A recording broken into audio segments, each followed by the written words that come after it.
প্রতিটা অলসতা এবং প্রতিটা অসফলতার পিছনে একটি অজুহাত লুকিয়ে থাকে, যেটা আপনি নিজেকে রোজ শোনান।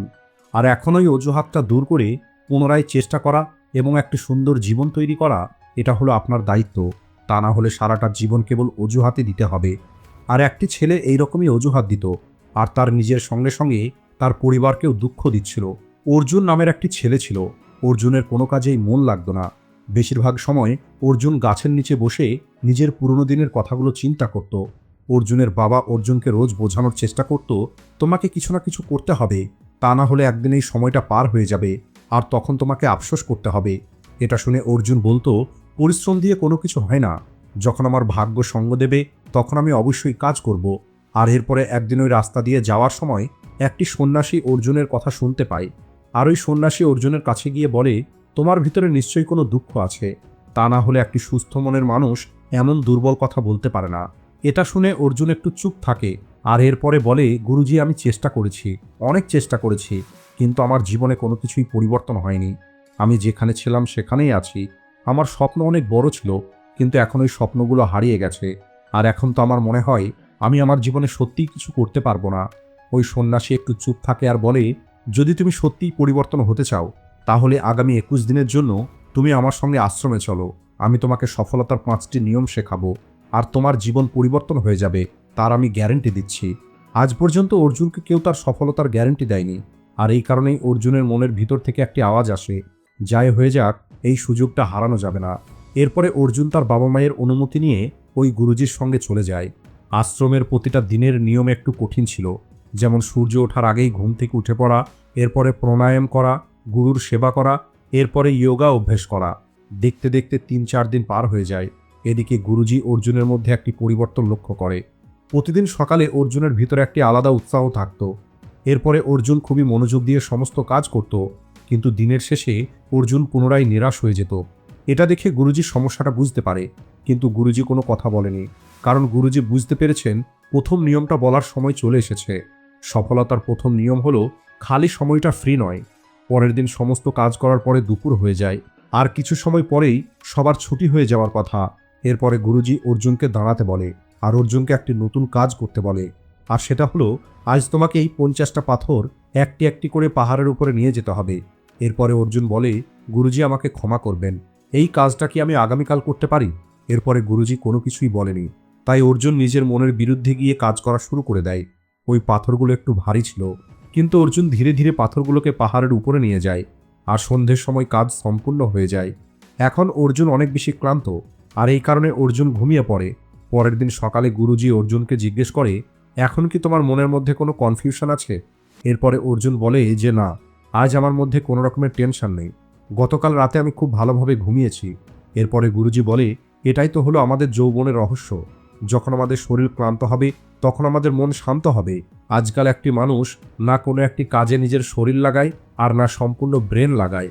আর যে এনার্জিটা বেঁচে থাকে, ওই এনার্জিটা রাতে চিন্তা করতে গিয়ে নষ্ট করে। আর এই কারণেই প্রথম নিয়মটা মনে রাখবে, কখনোই খালি বসে থাকা যাবে না।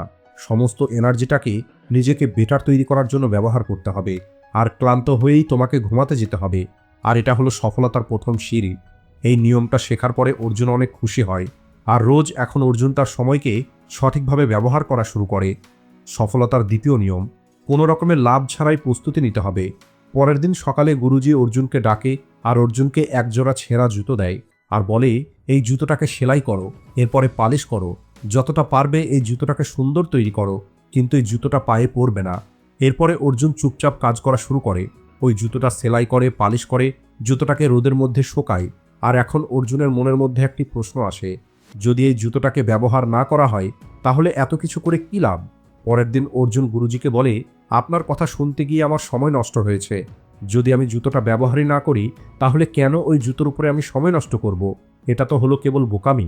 এরপরে গুরুজি বলে, ওই জুতোটা হলো তোমার অ্যাটাচমেন্টের প্রতীক। তুমি রেজাল্টের এত বেশি চিন্তা করো যে তুমি তোমার ট্যালেন্ট এবং পরিশ্রমের মূল্যটা বুঝতে পারো না।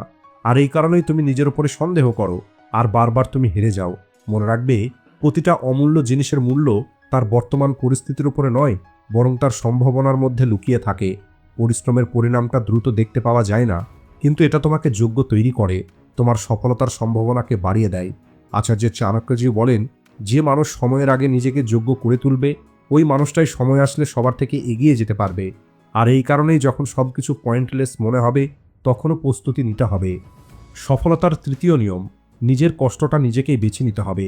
পরের দিন সকালে গুরুজি অর্জুনের হাতে একটি গাছের লতা বেঁধে দেয় আর বলে, সারাটা দিন এটা তোমাকে পরে থাকতে হবে। কিন্তু অর্জুন বলে, গুরুজি আমার হাতে তো ব্যথা করছে। এরপরে গুরুজি হাসে আর বলে, তারপরেও তুমি এটা পরে থাকবে। অর্জুন গুরুজির কথাটা মেনে নেয় আর সারাটা দিন অর্জুন ব্যথা সহ্য করে। সন্ধ্যের সময় গুরুজি বলে, এখন তুমি তোমার হাতের বাঁধনটা খুলে দাও। এরপরে গুরুজি বলে, এটা হলো এমন একটি গাছের লতা যার গন্ধ মশামাছিকে দূরে রাখে। এরপরে অর্জুন বলে, ঠিক বলেছেন গুরুজি, আজ সত্যি আমার কাছে কোনো মশামাছি আসেনি। পরের দিন সকালে গুরুজি পুনরায় ওই গাছের লতাটা অর্জুনকে দেয়, কিন্তু এইবার গুরুজি বলে, এখন তোমার কাছে চয়েস আছে, তুমি চাইলে এটা হাতে বাঁধতে পারো অথবা এটা ছেড়ে দিতে পারো। এরপরে অর্জুন বলে, আমি অবশ্যই এটা আমার হাতে বাঁধব। সন্ধ্যের সময় গুরুজি জিজ্ঞেস করে, আজ তোমার সমস্যা হয়নি? তখন অর্জুন বলে, একটু সমস্যা হয়েছিল, কিন্তু এটা আমার অনেক উপকারে এসেছে, আর এই কারণেই ওই সমস্যাটা আমার কিছু মনে হয়নি। এরপরে গুরুজি বলে, দেখেছ, যখন অন্য কেউ তোমার ওপরে বন্ধন লাগাবে তখন তোমার কষ্ট হবে, কিন্তু যখন তুমি নিজেই কোনো একটি বন্ধনকে বেছে নেবে তখন সেটা তোমার বোঝা মনে হবে না, বরং সেটা তোমার শক্তি হয়ে যাবে। গুরুজি বলে, মানুষ লক্ষ্য তো বেছে নেয়, কিন্তু লক্ষ্যের জন্য ত্যাগ বেছে নেয় না। আর যখন জীবন ত্যাগ চায় তখন আমাদের অনেক কষ্ট হয়। আর এই কারণেই বুদ্ধিমানের কাজ হলো নিজের ত্যাগটা নিজেকেই বেছে নিতে হবে। তোমাকে এমন ত্যাগ বেছে নিতে হবে যা তোমাকে মজবুত তৈরি করবে। সফলতার চতুর্থ নিয়ম, ডিসিপ্লিন তোমাকে তোমার লক্ষ্য পর্যন্ত নিয়ে যাবে। পরের দিন সকালে গুরুজি অর্জুনকে একটি নদীর ধারে নিয়ে যায়। সেখানে একটি জল চক্র ছিল। গুরুজি বলে, এই চক্রটা বারবার আটকে যায়, এছাড়া কখনো কখনো পড়ে যায়, তাই তুমি এই চক্রটাকে ঠিক করবে।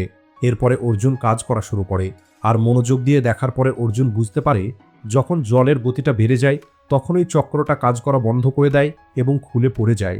আর কিছু সময় পরে অর্জুন আসল সমস্যাটা বুঝতে পারে, ওই জলচক্রের মধ্যে থাকা 3টে গিয়ার ছিল না। আর এরপরে অর্জুন বাজারে গিয়ে গিয়ার তৈরি করে নিয়ে আসে, আর গিয়ার লাগিয়ে দেওয়ার পরে জলচক্র কোনো রকমের সমস্যা ছাড়াই ঘুরছিল। এটা দেখে গুরুজি খুশি হয় আর বলে, এই জলের মতোই প্রতিটা মানুষের মধ্যে অনেক বেশি এনার্জি আছে, আর যদি এই এনার্জিটাকে ডিসিপ্লিনের মধ্যে না রাখা হয় তাহলে এটা মানুষকে নিচে ফেলে দিতে পারে, ঠিক ওই জলচক্রের মতো। তাই যদি তোমার জীবনে কখনো এটা মনে হয় যে তুমি বারবার পড়ে যাচ্ছ, তাহলে সবার প্রথমে নিজের জীবনের ডিসিপ্লিন নিয়ে আসতে হবে, কারণ ডিসিপ্লিন তোমাকে তোমার লক্ষ্য পর্যন্ত নিয়ে যাবে। এরপরে গুরুজি বলে, তোমাকেও তোমার জীবনের ডিসিপ্লিনের 3টি গিয়ার নিয়ে আসতে হবে, যাতে ওই এনার্জিটা তোমার শক্তিতে পরিণত হয়। আর ওই 3টে গিয়ার হলো লক্ষ্য, ডেইলি রুটিন এবং ফোকাস।